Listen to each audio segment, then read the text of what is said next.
Hello everybody, welcome to the Dog Groomers 2026 Reset podcast.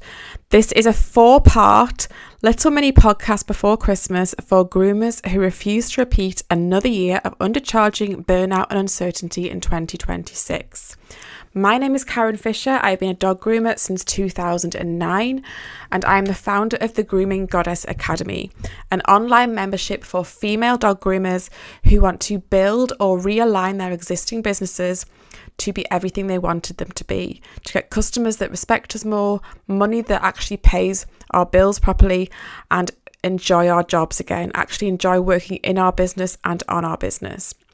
So my name is Karen, I'm a business coach and I'm here today for the next 4 episodes to discuss things that perhaps haven't served us in the past in our businesses, things that in 2025 perhaps haven't really been the best thing for us or our business, and how we can maybe adopt some new habits for 2026 going forwards. Now I'm going to start off with mindset today and imposter syndrome and how it really is a massive player in our industry, in our businesses, how it can affect us as groomers, as women, as business owners, and how we can perhaps think of some tasks, some little self-discipline habits to help our mindset and to help our imposter syndrome going forward into 2026.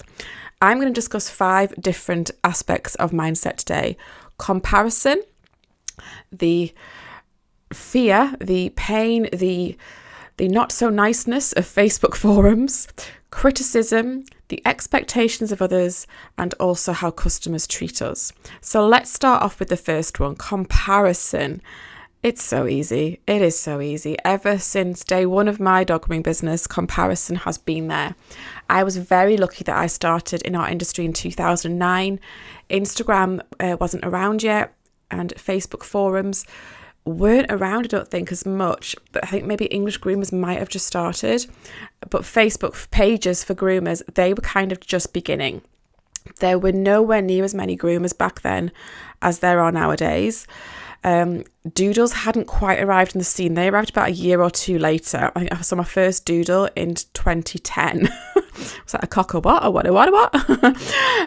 So comparison was a very different game. But even then, as a human being, you still compare everything you do. That is normal.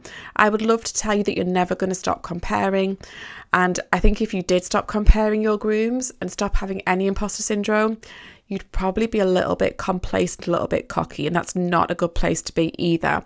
What we need to find is that happy balance between comparing ourselves and being inspired with getting too cocky, and also comparing ourselves and getting ourselves kind of down. There's a way to kind of be in the middle there. We want to be inspired, we want to be motivated to do better, but we also need to remember that there will always be someone better. There will always be someone who's a better groomer than you. I interviewed Lisa Hart for the Academy back in February of this year, and I asked her about imposter syndrome back then. And even she gets imposter syndrome. She is one of the best groomers on the entire planet, and she gets imposter syndrome. So I'd love to tell you there'll be a time in your dog grooming career when you won't get imposter syndrome. But there won't be. I promise. There just won't. You will always have it. No matter what you do, no matter what industry you're in, imposter syndrome will always kind of play a small part. What I like to do, I might sound all woo, but I think of imposter syndrome as a person.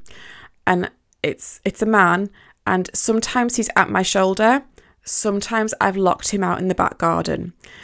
To lock him out in the back garden, i.e. make him less influential of my life, my mood, I have to have certain self-discipline tasks that I do in my day-to-day life that help me battle my imposter syndrome. Because if you let imposter syndrome constantly sit on your shoulder, it will dictate your actions going forward. It will stop you from doing so many things. It will make you second guess every idea you have to the point you just won't bother doing the idea. We all have imposter syndrome, but making him weaker, making him out in the back garden will really help you think, no, you know what, I am going to try that. No, I am going to say yes to this opportunity. No, I am going to compete in that dog grooming competition. No, I am going to take on that dog that I've not groomed before, and I'll be able to do that breed. And that's what you need to do if you want to move forward in your business, in your life, and be someone that knows she's making progress. If you let imposter syndrome constantly sit at your shoulder, you will second guess yourself to the point where you'll just feel constantly like you're not good enough. And that is not a nice place to be, okay? So, social media comparison, let's think about it. Instagram. I will touch on marketing, I think, in episode 3 here, but Instagram is a place for marketing. It is not a place to have an online diary of all your work.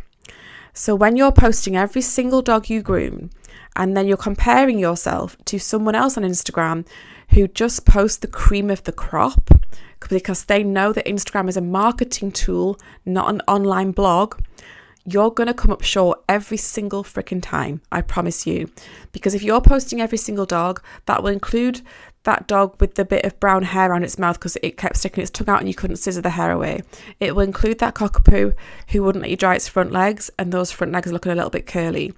It will include that dog who its head just doesn't look right because it wouldn't let you dry it. Whatever it is, if you're posting every single one of your grooms, then you're going to compare your everyday to someone's cream of the crop. Because what the best of the best out there understand is that Instagram is a marketing tool. It is where they promote their business. It is where they promote their work, their grooms, but also behind the scenes of what they do in their salon, the kind of vibe they have, their sense of humour. But they keep it quite high quality. They keep it quite cream of the crop. They're not posting every single dog they do. And I promise you, they also do those cockapoos that don't like the legs being dried. They also do that dog that didn't want that bit of hair on its mouth being trimmed. They just don't post them. So you're comparing your everyday to what they're posting the best of. And even if you're not posting your everyday, you're still comparing it probably to what you're seeing on Instagram. And there will always be someone better.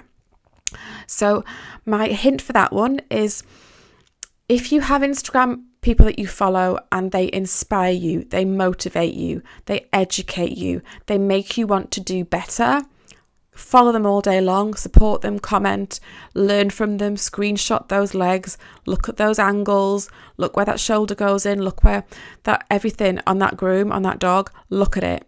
Get those prep tips, look at the products, think about it, do that. But if you have accounts where you come away and you feel less than, you feel intimidated, you feel disillusioned, you feel like I'm never going to be able to do that, unfollow them. For the love of God, just unfollow them. They're not serving you. It is a bit of a mindset shift as well. If you're constantly on Instagram and you're constantly feeling like you're not worthy, then that isn't an Instagram problem. That's a self-confidence and self-worth problem. And that is something you need to work on. But one of the ways you can actually work on it is by unfollowing some of the accounts that make you feel the worst. Okay. Start seeing these other accounts as, if they can do it, I can do it too. I'm just in a different stage of my path. If you're comparing your step 1 to their step 520, you're not going to be as good yet, but that's okay. It's like people might look at me and think of the academy, oh, it was an overnight success. She opened it in January. Look at all the members she's got. They didn't see the 3-4 years of planning before it. They didn't see the 3.5 years of a degree. They didn't see all the coaching training I did. They saw none of that. They didn't see the 16 years of grooming. They just saw me open an academy and getting a success. So stop comparing your step 1 to their step whatever. Nothing is an overnight success. You're just looking at night 5010 rather than night 1. Okay, so that is one on comparison. Unfollow if you have to. If you are following someone that perhaps you think might offend, if you unfollow them, just mute their account. So you can still be following them, but you can just mute their account, which means their stuff won't come on your feed. You won't see it unless you search for it. So don't unfollow them if you're going to offend them, but if you don't want to see the stuff, just mute them. And then please have the self-discipline not to go typing their name in the search bar to still checking what they're doing, because that is completely pointless. Also, if you find that you're deliberately not following somebody because God forbid you give them one more follow account. I mean, vanity metrics are worth so much, not. But you're still putting their name in the search bar and seeing what they're up to. You've got a problem. I'm so sorry, but you really have. You just follow them and support them or leave them alone because they're not serving you.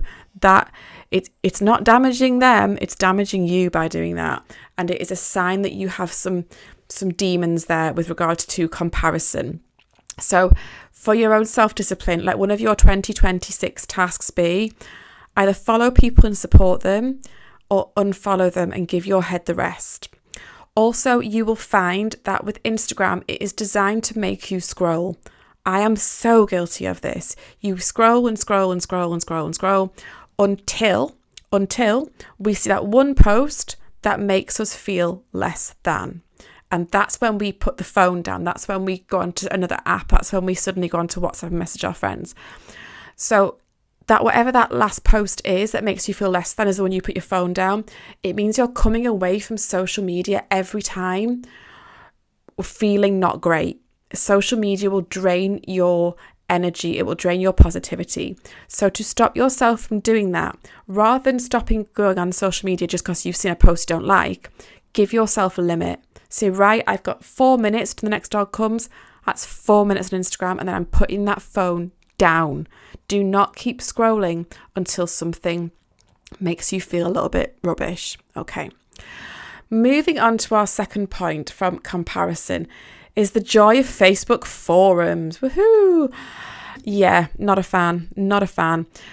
In the early days, there wasn't many dog grooming Facebook forums. I think there's a new one every week lately, and there's so many of them. And the ability for anonymous posters means people are hiding behind anonymous tags to drip poison, quite frankly, some of the times. There's posts I've seen recently that are just make me really upset with our industry, about message the groomer, tell her prices are rubbish, or message this groomer and tell her this, or look at the state of this, or look what she's doing, or look what this is doing. Or they're even commenting on people's questions and making them feel silly for asking questions.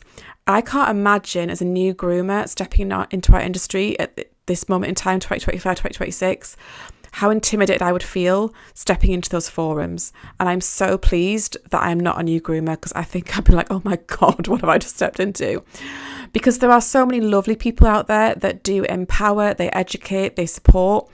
But there are so many others that seem like they just want to have a bit of a one-upmanship on Facebook forums and make themselves feel better and place themselves as the expert and make whoever's asking a question feel a little bit silly or like not worth it. They're just not a nice place to be. The screenshots of customer conversations and the whining and oh my God, the pricing conversations. That's another topic for another day. We will discuss pricing in these 4 episodes, I promise. But yeah, Facebook forums. What can you do there? So 2026, can we cut back?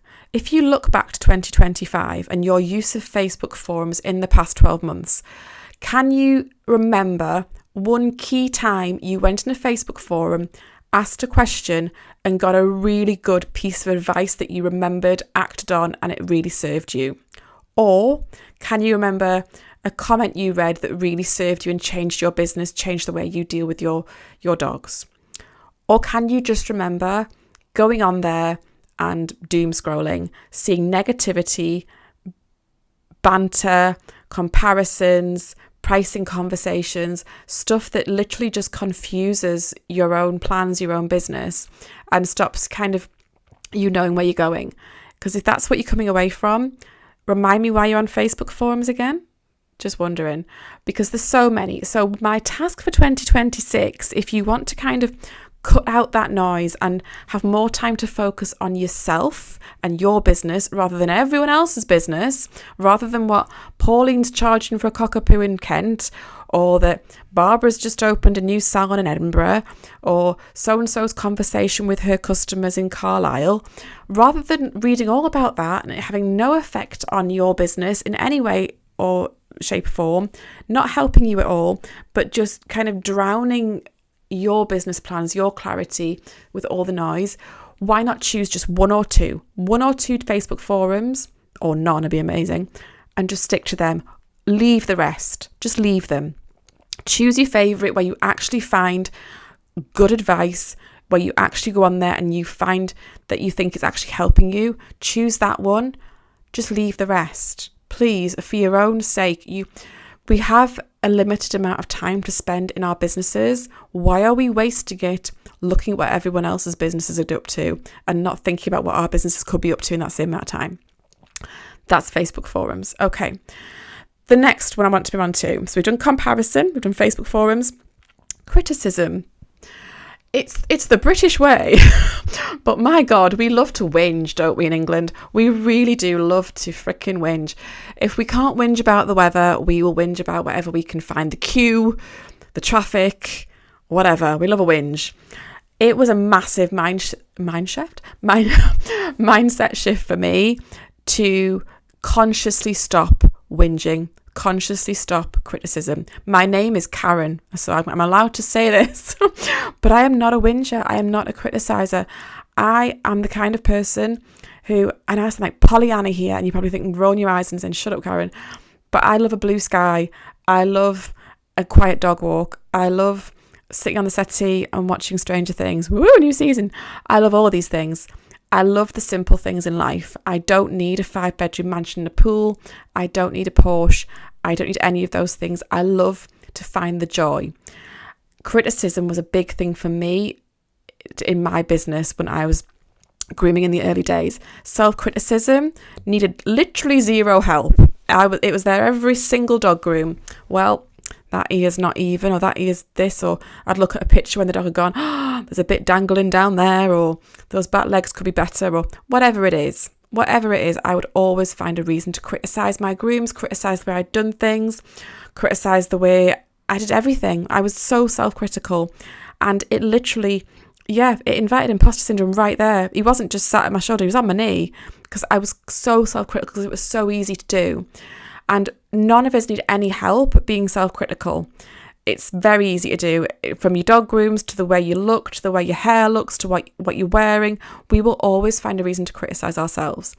And changing that, shifting that to being somebody that finds the positive first, that's a game changer. That is a freaking game changer. That will change your life. That isn't going to come easily. Because as I say, your self-criticism, that needs no help at all. What you need to do is counteract it, combat it with finding reasons to compliment yourself, compliment life, find the joy, find gratitudes, because that will kind of push back that criticism a bit. It will drown it out, it will quieten it, it will make it less influential in your life. So I'm going to go all woo on you for a minute here, and I know you're probably rolling your eyes, and that's fine. You just grooming your dog and you're thinking, oh my God, I'm going to go off this in a second. But journaling for me was something that changed everything in my business. I didn't journal until about 6 months before I started the academy. What does that tell you? See, it changed the way I went about things. I danced around opening up a membership, opening up some kind of online educational resource for over 18 months. Danced around the subject, never committed to it, never looked into it, never invested, never found the right tech, the right staff. And then I started journaling. I started thinking, putting down my ideas, putting down gratitudes. And within 6 months, I was launching my business. So it really does help. It changes the actions you take. It changes the kind of person you are. So every day, what I'm asking you to do is write down 2 things, just 2 things that you are grateful for that day in your grooms, things that you've done well. So it can be so simple as everyone paid in full today, everyone rebooked. That's simple. That is something to be grateful for. It might be Alfie was better with his front legs being groomed today. Done. Little things, tiny little things, because you all have them. We all have little things we can be grateful for. Putting those down on paper starts training your mind to look for the positive. It starts training your mind to not always look for the negative, because it doesn't need help with that, but it does need help with looking for the positive. So that is my task as well for 2026.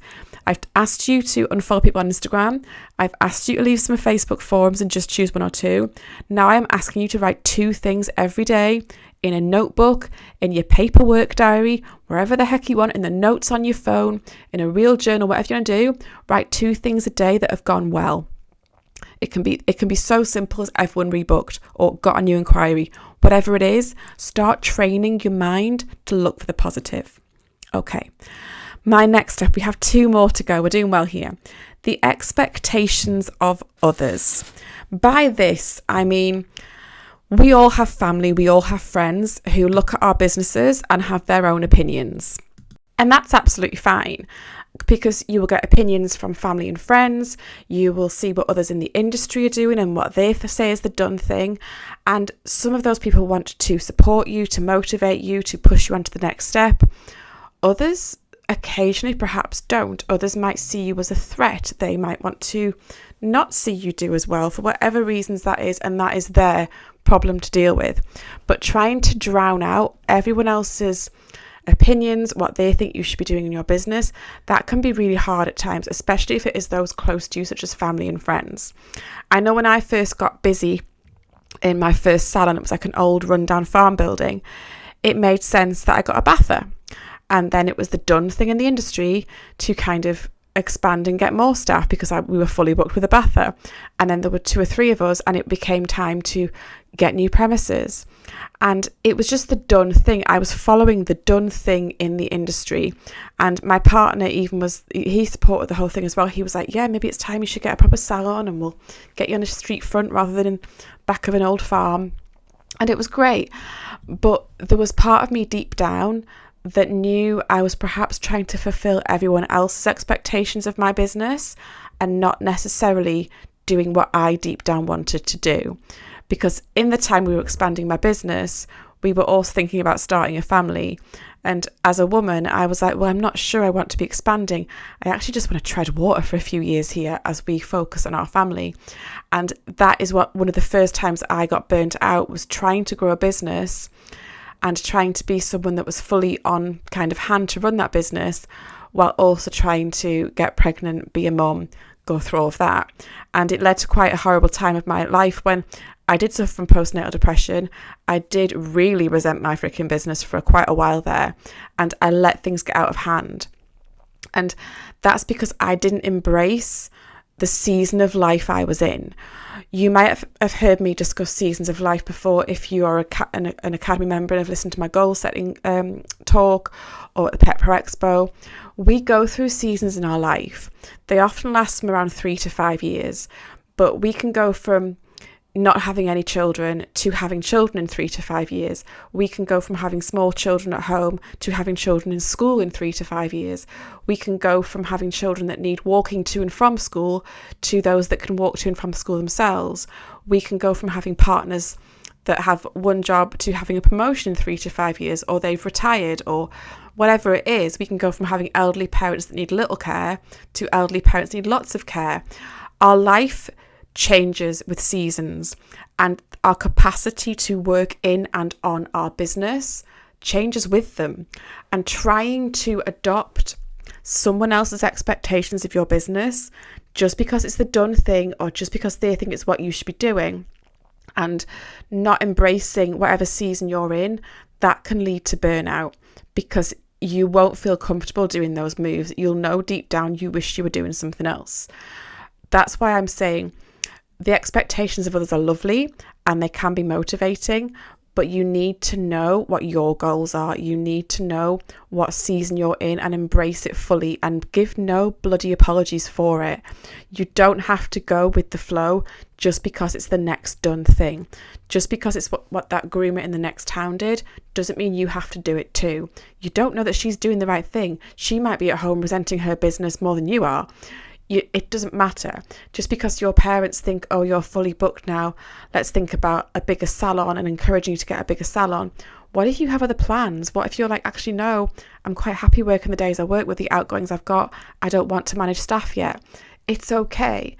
But we need to own that. We need to own the season we're in. We need to own our own business, because no one else did your training. No one else is drawing a wage from your business unless you have staff yet. So it's no one else's sodding business what your business does. So please, the expectations and support of others is lovely, and never forget to thank people for that support. But please be very clear and very strong in where you want your path to take you, because if not, you will try and constantly keep everyone else happy, and the person you won't keep happy is you. So that is the expectations of others. The last one I'm going to cover here, because we've covered quite a lot in this episode, is how customers treat us and how that can also affect our confidence, our mindset, and let imposter syndrome in. The industry as a whole, I think you will all nod your heads here, is not respected half as much as it should be. We are not respected as professionals at all. And the way customers often treat us can really affect our confidence, affect our self-worth, because we start believing it ourselves. I will go into this later in the podcast about self-respect and about how we perhaps can help ourselves a little bit with the perception of our industry and how we don't always do ourselves some favours with the way we treat our customers or communicate with them, and how that can change with regard to how our customers perceive us. But I'll leave that for another day. But what I wanted to say today is, when I first started grooming in 2009, of course, home groomers were a thing. They weren't unheard of, but they weren't the common kind of model for a dog grooming business. The most common model for dog grooming business back then was a salon, be it a salon on a high street or a salon attached to a boarding kennels. That was the most common kind of way you saw a dog grooming business. And the one-to-one home groomers were very much in the minority. Fast forward 16 years, I think we will all agree, especially in the UK, that is very different. The majority of groomers coming out of grooming schools now, due to high rent of retail premises, due to the loopholes you have to jump through just to hire staff, they often choose to, if they can, work from home as one-to-one private groomers. That's fine. And you know what? As a woman, I am also in that stage myself right now, and I embrace that for the outgoings, the flexibility. It is a great business model to have. But do I think it's affected the way our industry is perceived by customers sometimes? Yeah, I really do. I think because we are often seen as, I've used this phrase before, I know this, bored housewives in garden sheds or garages, people think that we're just there getting supported by parents or partners, and we're just earning a bit of like pin money, it's a hobby business in the back garden, bit like something, I don't know, making your knitted crafts, whatever the heck it is. They don't see the thousands we've invested in equipment and training. They don't see the fact we know so much. We kind of don't always demonstrate that enough, and that is something I will touch on, but it doesn't help their perception of our industry. And let that go hand in hand with the fact that as dog groomers, we don't always look like professionals. I myself, I don't wear makeup to work, because if I did, the dog hair would stick to my face. I don't look that great after a full day in the salon. My hair's all frizzy. I wear clothes for comfort and practicality for grooming, therefore hair resistant stuff. I don't look like a high-end professional at all times in my salon. I try to look as smart and as clean and as nice as I can, but I'm a dog groomer like the rest of you. On my salon days, I ain't looking like some big high flyer professional. And therefore, the perception of some people is that we are just kind of, not very high end, shall we say. And it doesn't really help. So that can affect our self-worth. It can affect our self-confidence. It is something I constantly try and work on in the academy with the ladies, and we have tactics for dealing with how we portray ourselves to customers, but I will touch on that, as I said, later on in the week. But it can affect the way we look at ourselves. So what I would say with regard to dealing with customers and the confidence side of it is, don't forget to act professionally. Don't forget that just because you work from somewhere in your home or your garden or your garage, it doesn't mean you can't have professional prices, professional paperwork, professional systems, booking software, all of the above. And if you are a one-to-one from home, I'm betting there's a pretty big chance you have a lot of friends, acquaintances that come to you as their groomer.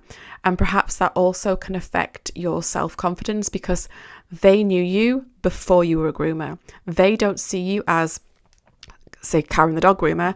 They see you as Karen, the person who wanted to be a dog groomer, trained to be a dog groomer, now is. And they don't see you as professional, and that can be really undermining.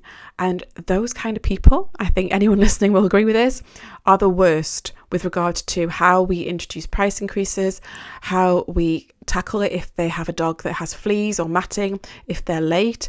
They expect to treat us with not much professional respect. They expect to just mess around appointments, that they get that not necessarily mates rates, but they shouldn't have to pay extra for matting or fleas. And it can be really freaking awkward to have those conversations, because you're not only risking kind of that with a customer, it is your friend or acquaintance. That might be someone you have to see at the school gates every day, or someone you see in the local shops. And that can be really awkward when you know you have to see them in a capacity other than as a customer.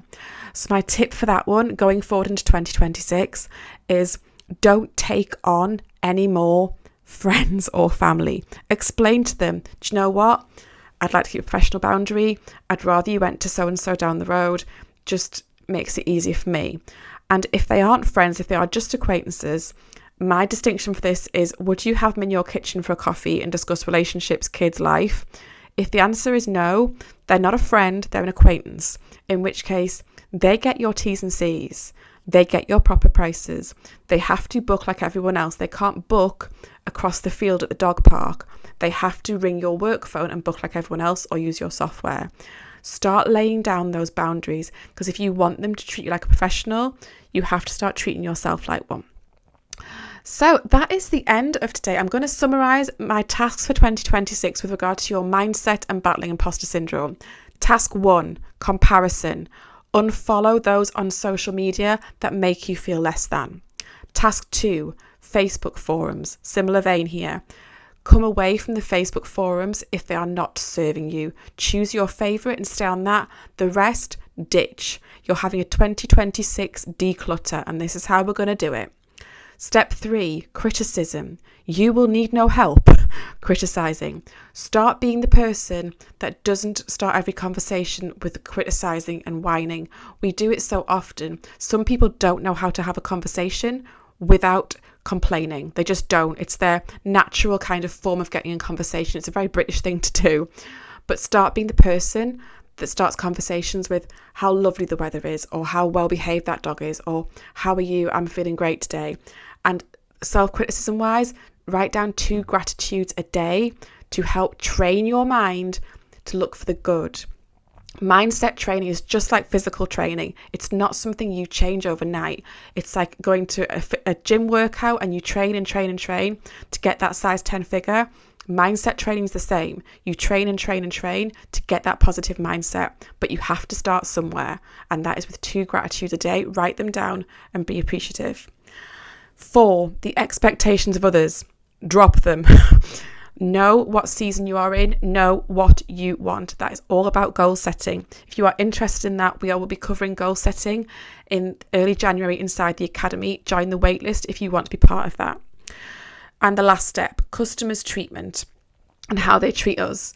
Start treating your customers with professional systems, professional boundaries. Start treating yourself like a professional, and your customers will start treating you with the same respect. And that is today. In our next podcast, we are going to discuss the most popular topic in the entire dog grooming industry of pricing. And I will see you then. If you would like